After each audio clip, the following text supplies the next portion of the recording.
So what's up mga ka-idol? So for today's video mga ka-idol, diyan naman kami mga ka-idol subong sa barangay Nalundan mga ka-idol. Karga kami mga ka-idol sa ngamon nga bahay kubo kay ma-deliver kami hanangan mga ka-idol sa Ibaras mga ka-idol. Ara na mga ka-idol ang amon nga bahay kubo mga ka-idol, nakaplastar na kay dugay-dugay mga ka-idol, mabiyahe na kami no pagto sa Igbaras. So ari mga tropa mga ka-idol, shoutout sa mga Ilonggo, mga gwapo da. Ay ma'am, yung hapon ah. Hi sir.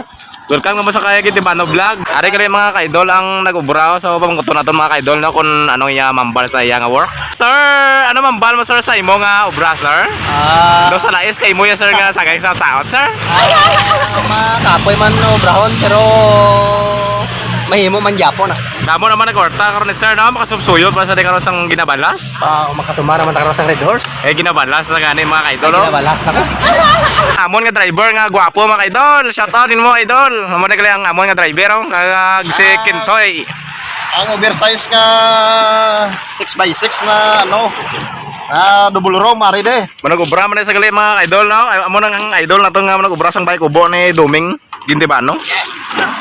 Sige, bye-bye. Hasta na lang dire. Along.